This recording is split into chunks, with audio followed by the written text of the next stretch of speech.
Gumamit na ng helicopter para magsaboy ng tubig sa nasusunog na gusali sa Canada. Ang natupok na gusali nagsilbing tindahan ng halos 60 taon bago gawing tahanan ng koleksyon ng katutubong sining. Nadamay ito sa nagpapatuloy na wildfire na nakaaapekto rin sa Alberta, British Columbia at Manitoba.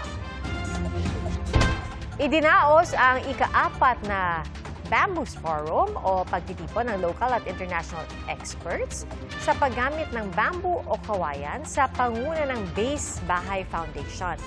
Tinalakay dito ang paggamit ng kawayan sa pagbuo ng matitibay at magtatagal na mga istruktura.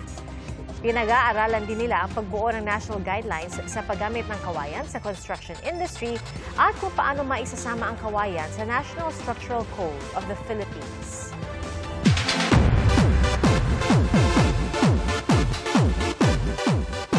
Pwede kayang tumawid from real to real ang ugnayan ni na Rahil Birria at Jillian Ward.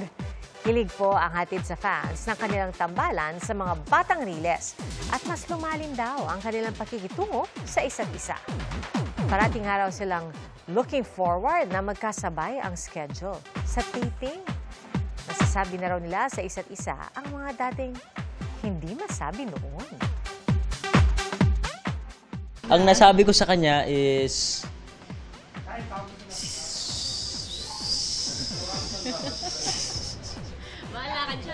basta may nasabi ako na naisabi ko na din ngayon na hindi ko nasabi dati. Mas naintindihan ko po ngayon si Rahil. Siguro mas may trust na rin ako sa kanya ngayon. Kahit hindi siya naniniwala, mas may trust ako sa kanya ngayon. And parang mas open na rin po ako sa kanya compared nung abot kamay days namin.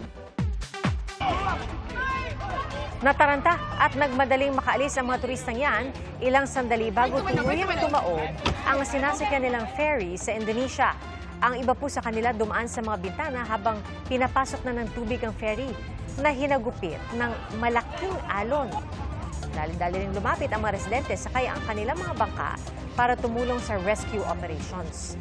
Nakaligtas ang 89 na turista at 4 na tauhan at kapitan ng ferry.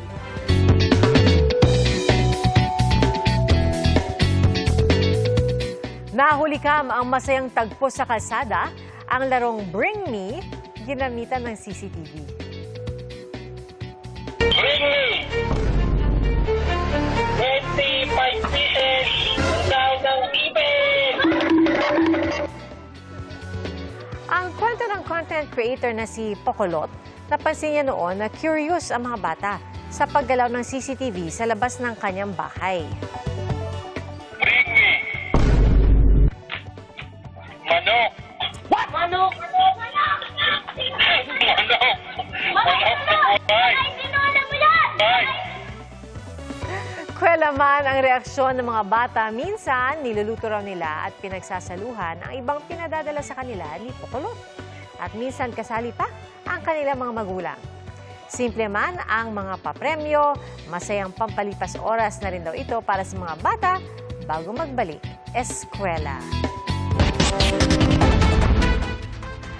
At salamat po sa inyong pagsaksi. Ako po si Pia Arcangel para sa mas malaking misyon at sa mas malawak na paglilingkod sa bayan. Mula sa GMA Integrated News, ang News Authority ng Filipino. Hanggang sa Lunes, sama-sama po tayong magiging saksi! Mga kapuso, maging una sa saksi. Mag-subscribe sa GMA Integrated News sa YouTube para sa iba't ibang balita.